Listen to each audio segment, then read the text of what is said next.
en nombre de todos los venezolanos, queremos transmitirle nuestro más profundo agradecimiento al pueblo de Panamá, al gobierno del presidente Ricardo Martinelli y muy especialmente al embajador Ballarino.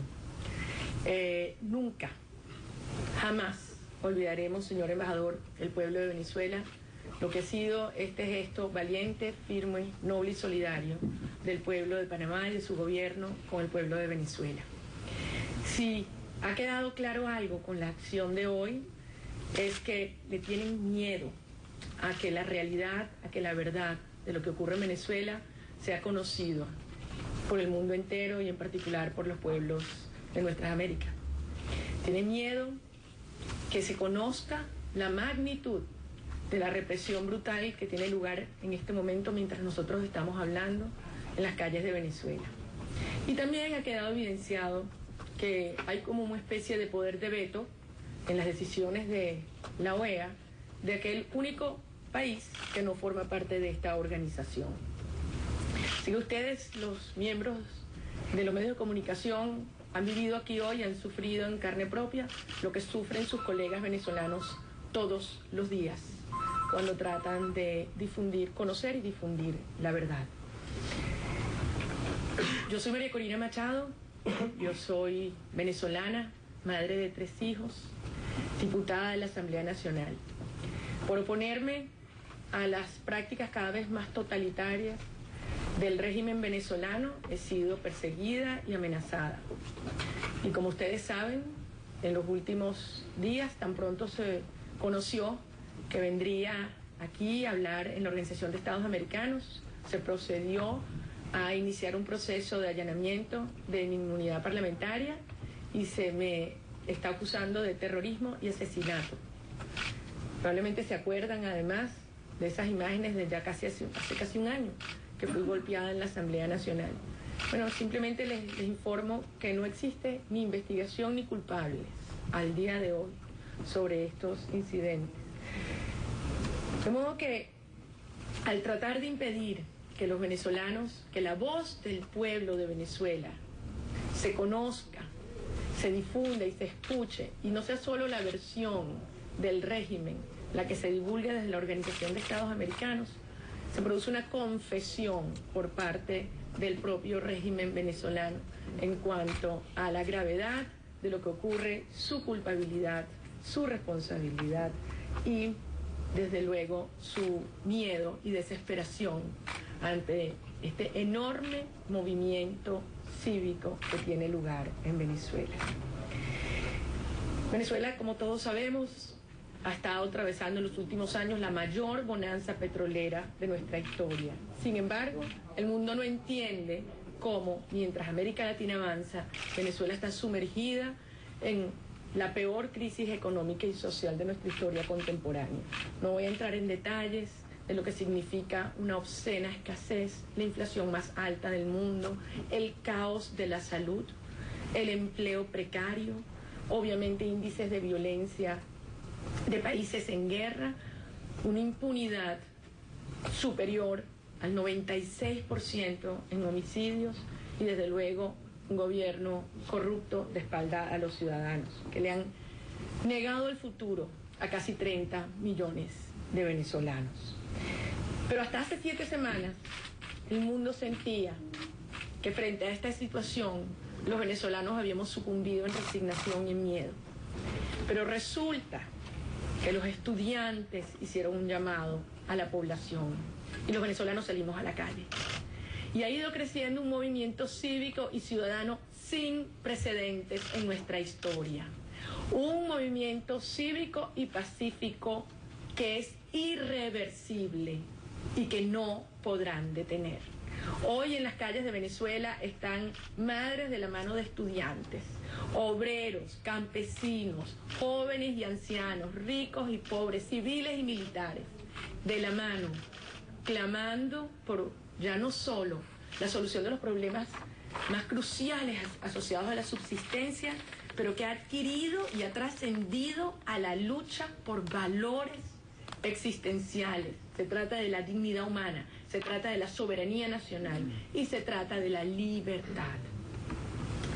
Es por eso que hoy viviendo este gran momento único en nuestra historia, Venezuela está más unida que nunca, no solamente en esta aspiración, pero también en la indignación y el dolor, porque todos saben que la reacción del señor Maduro fue una represión brutal, despiadada, incluso peor a los procesos represivos que vivimos los venezolanos durante las dictaduras del siglo XX.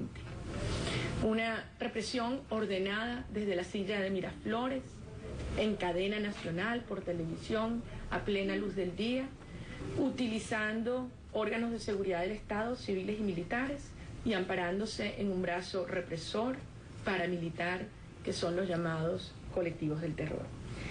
En este momento yo quisiera haber podido presentarles un resumen de esas imágenes que están grabadas en los corazones y las conciencias de los venezolanos. Solamente imágenes, fotografías de lo que han sido estos últimos días. Tenemos listo ese video y lo haremos distribuir. Y es parte del material que vamos, porque voy a terminar hablando hoy, mañana o el día más próximo que sea posible, terminaré hablando en el salón de sesiones del Consejo Permanente y ahí mostraremos estas imágenes. Al final de este video aparecen las fotografías de los jóvenes que han sido asesinados por esta ola represiva brutal. La última fotografía es de Geraldine Moreno, una joven de 23 años que estudiaba citotecnología en la Universidad Arturo Michelena y una gran futbolista. Geraldine estaba fuera de su casa el 19 de febrero, en la puerta de su casa, con 5 amigos, sonando cacerolas, cuando llegaron 2 motos por detrás con guardias nacionales. Uno de ellos la lanzó contra el piso y la apuntó a la cara con su fusil y dudó si disparaba. El otro guardia que venía atrás le gritó: dispara, a quemarropa, en su cara. A los 3 días Geraldine murió. Y hoy está aquí con nosotros Rosa Orozco, la madre de Geraldine. Y Rosa Orozco es hoy el testimonio de todas las madres y las mujeres venezolanas que sufrimos con la pérdida de cada vida, con el dolor de cada herido, de cada joven torturado, cada joven desaparecido, jóvenes detenidos, pero que somos también quienes les hemos sembrado, transmitido estos valores democráticos que hacen que la juventud venezolana esté hoy firme y decidida, aunque no hayan crecido en democracia, tienen muy profundo y muy claro sus convicciones y sus ideales. También está conmigo, con nosotros, Carlos Vargas. Carlos Vargas es dirigente estudiantil de la Universidad Católica Andrés Bello y es uno de los líderes de este movimiento maravilloso que hoy genera admiración no solamente a los venezolanos, sino a todos los demócratas del mundo. Y me acompaña también Iván Freites. Iván Freites es uno de esos dirigentes sindicales que nos llena de orgullo, secretario general del Sindicato de Trabajadores Petroleros del Estado Falcón, y que por haber sido firme en la denuncia de los atropellos y de la responsabilidad directa de Petróleo de Venezuela, su directiva, y Rafael Ramírez, en la terrible tragedia de Amuay, ha sido perseguido e incluso hay una orden para despedirlo, violando su fuero sindical. Por eso yo creo que procede hacer algunas consideraciones acerca de la magnitud de la violación de derechos humanos que ocurre en Venezuela en este momento. Obviamente, todos ustedes están claros que es una violación masiva, sistemática, que constituye a estas alturas una política de Estado de represión y tortura. Quiero hacer mención a la detención ilegal, arbitraria de dirigentes políticos, por supuesto el caso de Leopoldo López, quien en este momento está en una cárcel militar, aislado, fue allí objeto de un juicio sumario, violando todos sus derechos, acusándolos de cargos terribles, delitos terribles, por el solo hecho de haber apoyado el ejercicio al derecho a la protesta, que es un derecho humano universal y además consagrado en el artículo 68 de la Constitución venezolana. Quiero hacer mención también de lo que ha ocurrido en las últimas 48 horas. Dos alcaldes recién electos.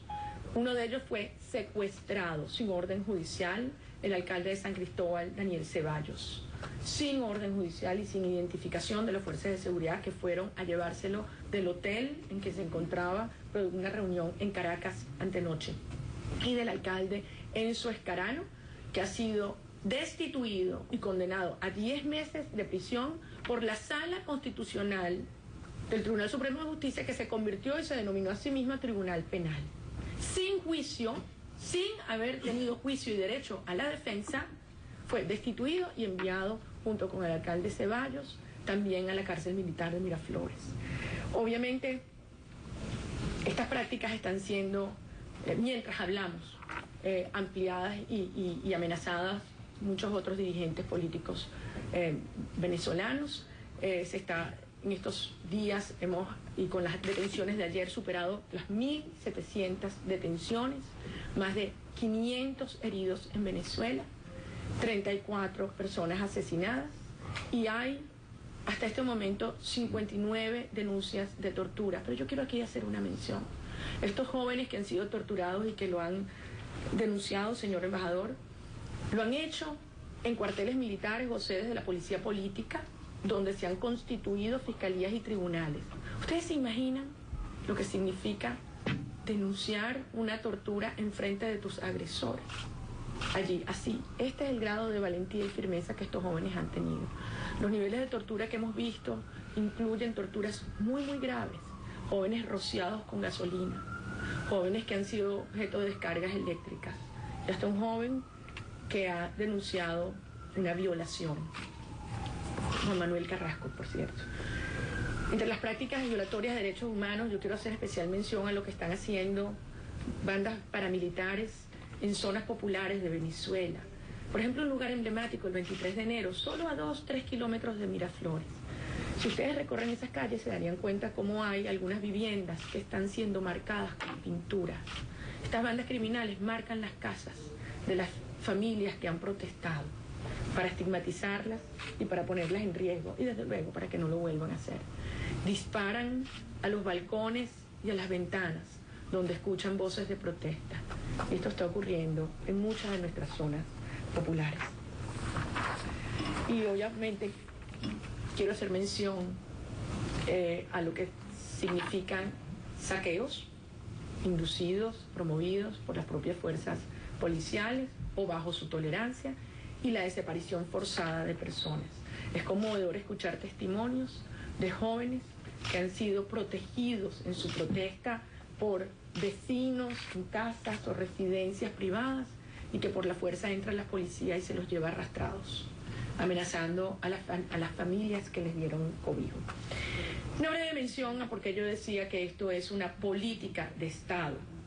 Esta represión y tortura es política de Estado. Y no me voy a extender, pero simplemente vamos a hacer mención a lo que ha sido el comportamiento de los distintos órganos del poder público. Una fiscal general que no solamente ha negado la existencia de estas torturas, pero que se ha burlado de algunos de estos testimonios, como es el caso del joven Carrasco. Una defensora del pueblo que no entiende lo que el término tortura implica y lo que significa la diferencia entre un proceso de investigación. Una Guardia Nacional que, violando el artículo 68, utiliza gases tóxicos y uso desproporcionado de la fuerza para reprimir una protesta ciudadana, y unos medios de comunicación públicos que son utilizados como el principal vía de instigación a la violencia y al ataque. ¿Ustedes saben lo que significa que el señor Maduro en cadena nacional le dé una instrucción a las bandas criminales para que salgan a atacar y aniquilar todo espacio de protesta, y que de manera inmediata y simultánea en 10, 15 estados de Venezuela comience esta acción indiscriminada de estos grupos paramilitares asesinando, persiguiendo y deteniendo? Quiero hacer una breve referencia a la Carta Democrática Interamericana, porque no solamente se trata de la violación de los derechos humanos, que claramente está contemplado en su artículo 3 como uno de los elementos esenciales de la democracia, pero también se refiere a la separación de poderes, al Estado de Derecho y al pluralismo. Separación de poderes, cuando el señor Maduro ordena que se detengan determinados alcaldes que se han puesto presos y ya llevan 2 de 5, o cuando ordena que se le quite la inmunidad parlamentaria a una diputada. Separación de poderes, cuando vemos cómo los tribunales, acatando órdenes inmediatas, se constituyen en los principales acusadores de nuestros jóvenes. Pluralismo político, cuando sabemos que hay sedes de partidos políticos que están siendo allanadas en estas horas y criminalizando la disidencia de todo el que se atreve a alertar sobre la situación de la democracia en el país. Desde luego no puedo dejar de mencionar el tema de la libertad de expresión aquí frente a ustedes. Ustedes conocen bien lo que significa el ejercicio del periodismo hoy en día en Venezuela. Ser periodista es prácticamente hoy un acto de heroísmo, el periodismo de verdad, el que dice la verdad, pero tiene altos costos, y si no bien ya más de 200 periodistas que han sido perseguidos o heridos en estas últimas 7 semanas. Y lo que le ha ocurrido también a los corresponsales extranjeros, quienes hasta ahora pues sentíamos que tenían alguna protección. Pero ya que han acabado con la libertad por la vía de la censura y la autocensura en los televisores y las radios, la gente no sabe. Esto que yo les estoy diciendo en tiempo real, los venezolanos no nos enteramos. Cuando nos enteramos es o por ustedes, los medios internacionales, o por las redes sociales. Y ahora viene contra la prensa, no solamente asfixiando el suministro de dólares para poder tener acceso al papel, sino también el cambio brutal en líneas editoriales. Y yo no tengo que mencionar aquí, ustedes saben lo que han sido las sublevaciones en las salas de redacción de 2 principales medios de comunicación impresa en estos últimos días. Desde luego, tengo que hacer una mención al tema de las Fuerzas Armadas y la forma como las Fuerzas Armadas están siendo utilizadas como un actor político. El acto que vimos el pasado sábado en los próceres es algo bochornoso, donde obligaron a nuestros militares a hablar y actuar como militantes, violando el artículo 328 y 330 de la Constitución. No puedo en este momento dejar de hacer una mención como venezolana a la humillación y la indignación que significa la entrega de la soberanía nacional a Cuba. Yo solo les pido, todas vienen de distintos países, ¿cómo se sentirían si en sus respectivas naciones, voy a tomar esto, el sistema de identificación de su país fuera controlado por funcionarios de otro país? Si las notarías y los registros del suyo estuvieran controlados por funcionarios de otro país, si los ministerios, gobernaciones y si las Fuerzas Armadas de su país tuvieran la presencia de militares cubanos que dan órdenes a oficiales y soldados venezolanos. Además, una transferencia de alrededor de 12.000 millones de dólares al año que necesitamos los venezolanos terriblemente para los grandes problemas de la vida de nuestros ciudadanos, que son transferidas a Cuba y que son indispensables para que este régimen pueda subsistir. Pero todo esto que había estado operando, sí, agravándose en los últimos meses, pero operando, había sido hasta cierto punto silenciado por el régimen venezolano, hasta que nuestros jóvenes llamaron a los venezolanos a la calle y le arrebatamos la careta al señor Maduro. Y hoy el mundo reconoce al régimen venezolano como lo que es, una dictadura. ¿Cómo se llama un régimen que persigue? ¿Cómo se llama un régimen que reprime, que tortura, que censura y que asesina manifestantes en la calle? Hay que llamar las cosas por su nombre, y en Venezuela hay una dictadura.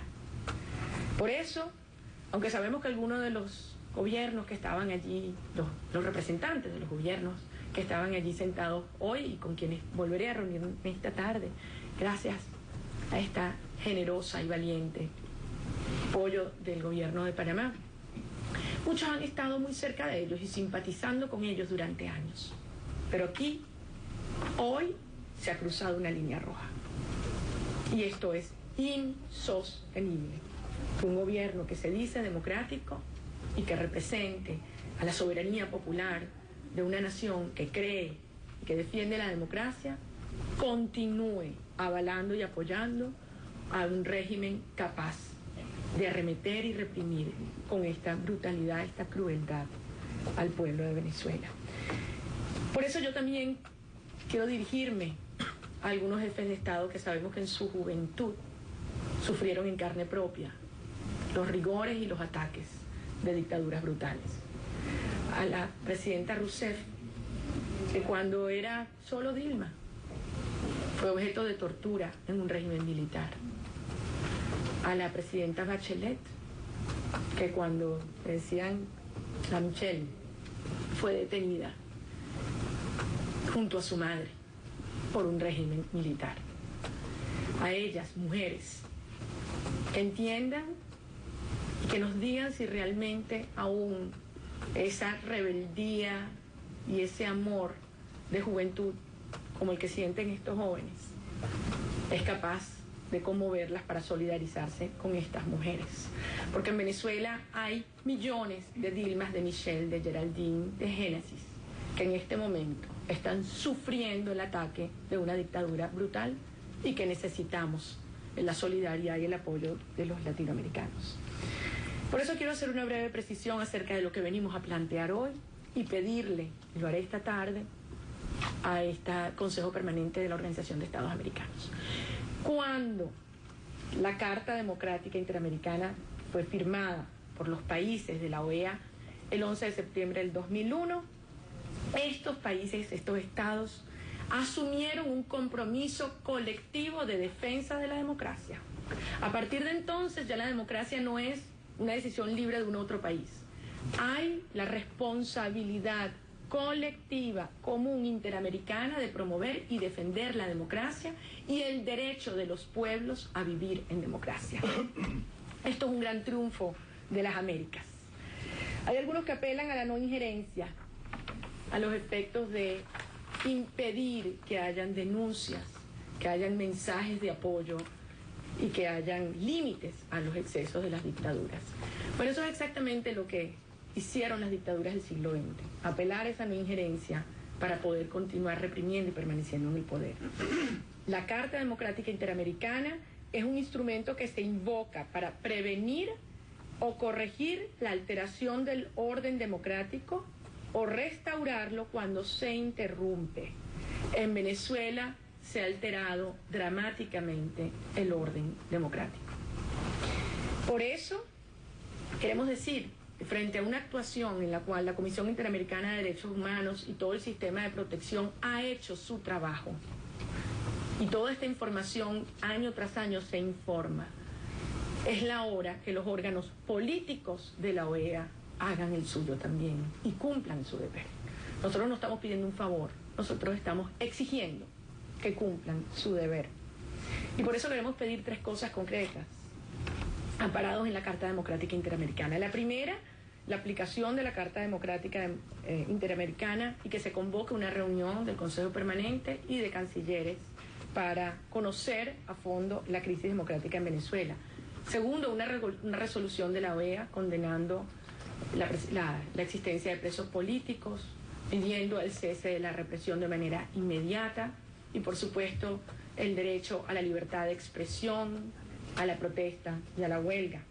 Y finalmente, creemos que debe ser una misión de la Organización de Estados Americanos, una misión de observación política, la que vaya a Venezuela, integrada por demócratas de incuestionable trayectoria, como sería el caso del expresidente de Costa Rica y Premio Nobel de la Paz, Oscar Arias. Para terminar, yo quiero pedirles a ustedes que escuchen a las madres de Venezuela, que escuchen a los jóvenes venezolanos, que escuchen a los presos. Yo quiero dejar muy claro que esta lucha que estamos dando es una lucha de valores y de prácticas. Es de la esperanza contra el miedo. Es una lucha de la dignidad contra la humillación. Es una lucha de la libertad contra la sumisión. Y cuando es cuestión de libertad, la indiferencia es complicidad. Cuando es cuestión de libertad, la indiferencia es complicidad. Yo en mi caso no sé cuál es mi destino al regreso a Venezuela.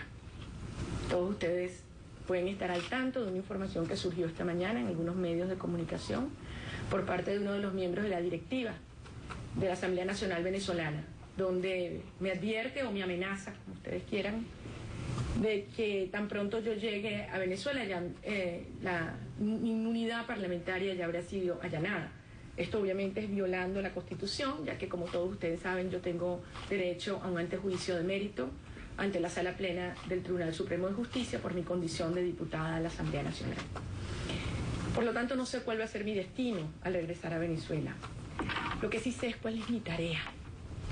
Y es la tarea de Rosa, la tarea de Carlos, la tarea de Iván, la tarea de millones de venezolanos que estamos en la calle, que somos parte del movimiento cívico, pacífico y ciudadano más profundo, amplio de la historia de nuestro país, un movimiento irreversible que no tiene vuelta atrás y que va a conquistar la democracia y la libertad para Venezuela y para toda la región. Termino dándole nuevamente las gracias, señor embajador.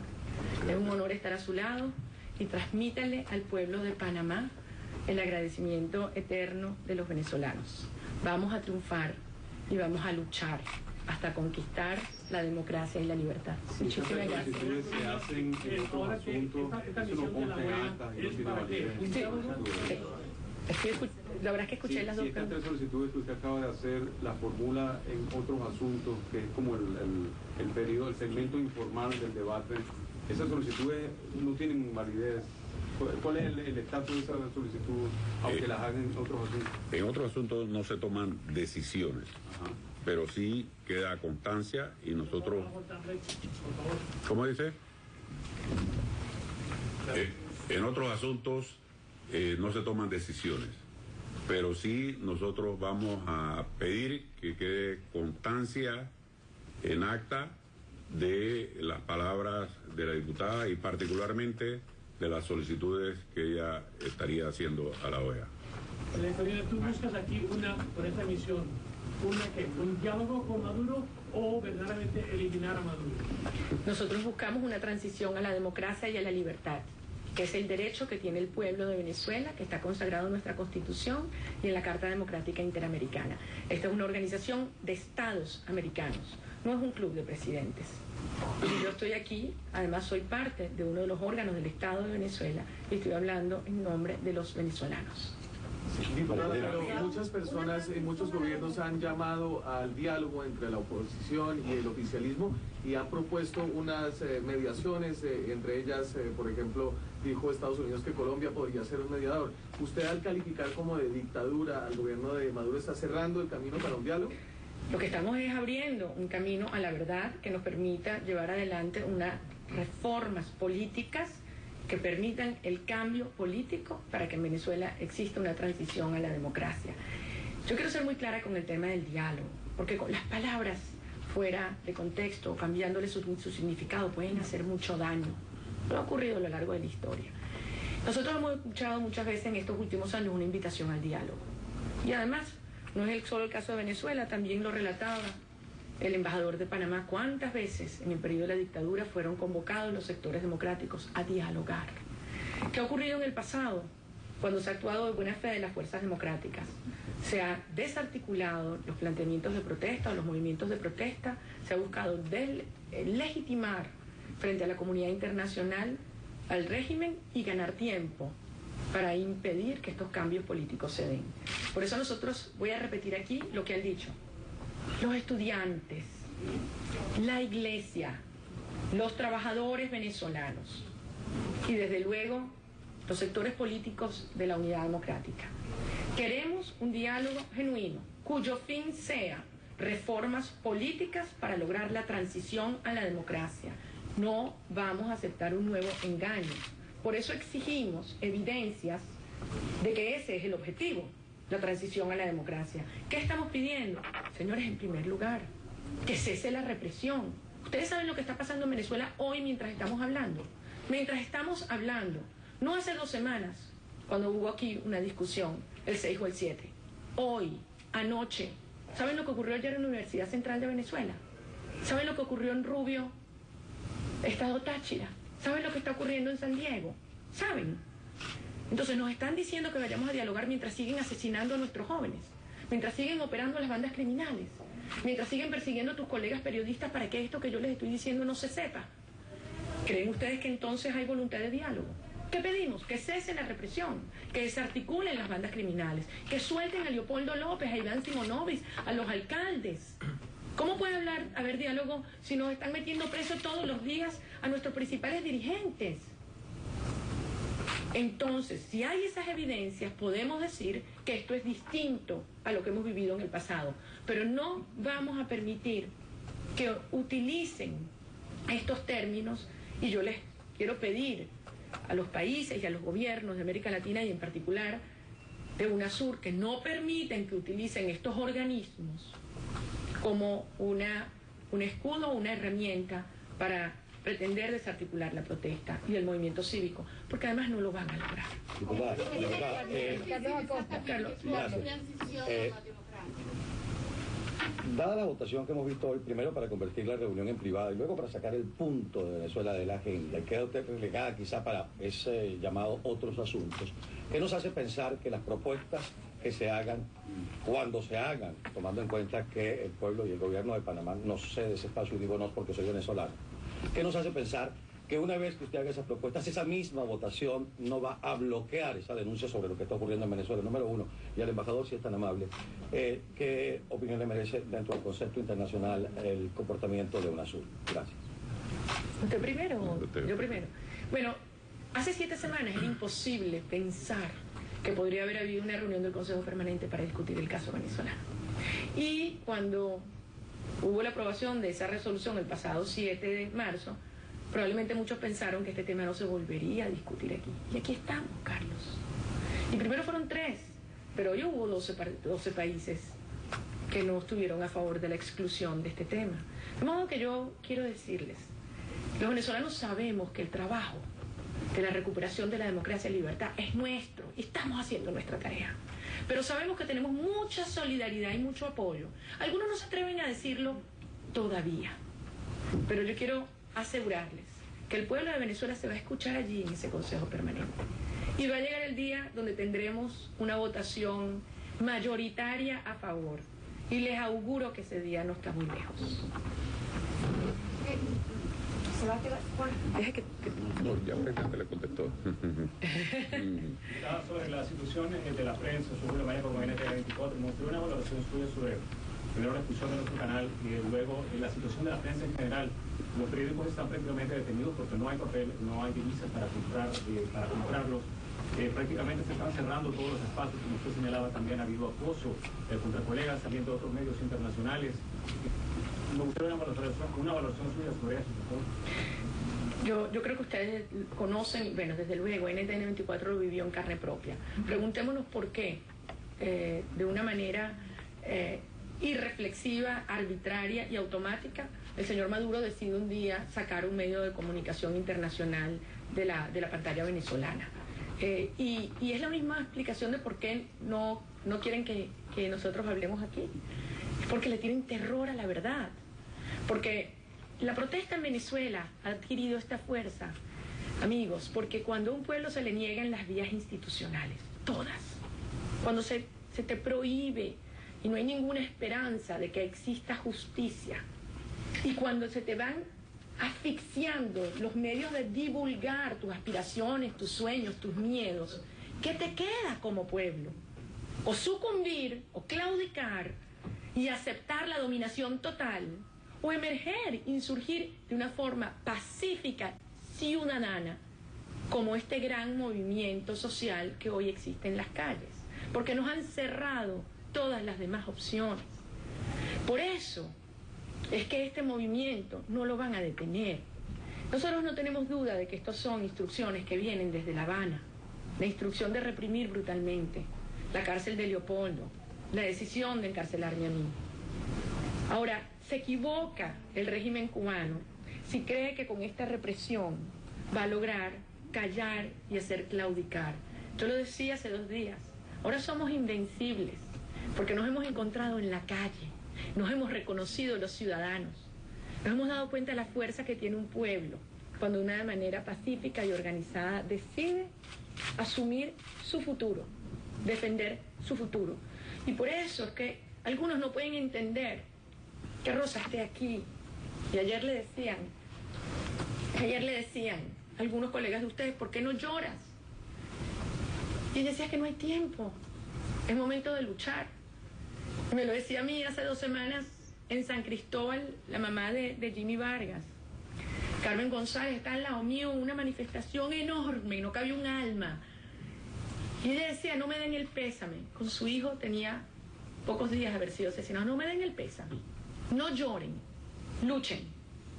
Y yo les digo, Venezuela es un pueblo que sí, llora. Llora porque es desgarrador lo que estamos viviendo. Pero lucha. Lucha y lucharemos hasta vencer. ¿Cómo viste el papel de Colombia?